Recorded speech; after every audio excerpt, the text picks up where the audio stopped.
Brian Young brought me Cherie's book, and so I read that, and it was called Neon Angels on the Road to Ruin, and you know, he set up a meeting with me and Art Linson and John Linson, and so it just happened like that. You know, I kind of went in, and I kind of wanted to make a movie more about the girls and the relationships and in this rock world rather than just maybe like a documentary or rockumentary, you know.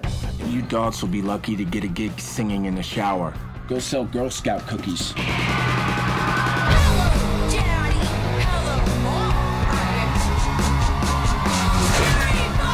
Yeah, I listened to the Runaways and clubs and stuff when I was younger.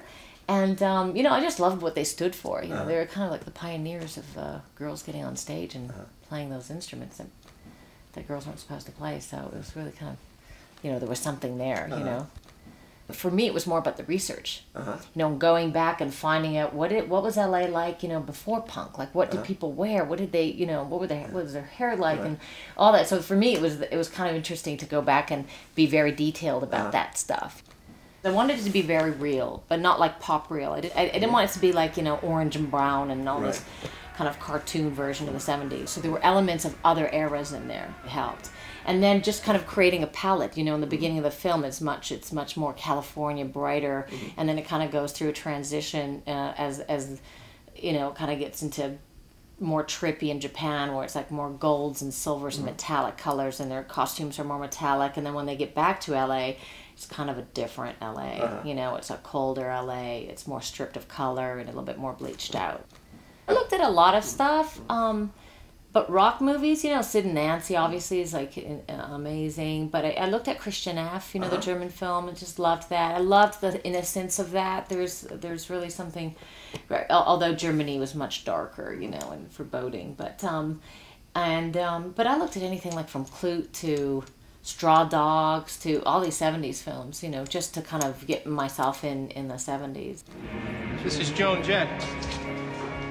And you are? Cherie. Cherie. Cherie what? Curry. Is that your real name?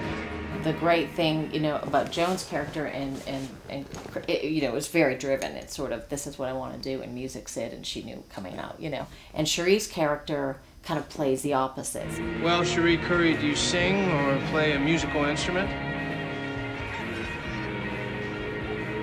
Yeah. Yeah, I can sing. To do something on Joan, you know, she's just such a great, she's like one of a kind, like a pioneer, and that was really exciting for me. You know, she paved the way for so many great female bands. Really great, challenging, and most exciting part was the transformation of the actresses, you know. Getting Dakota Fanning to look like Cherie Curry, that was, you know, and getting everything right, and also seeing the transformation from Kristen, too. You know, she came in one way and left another person.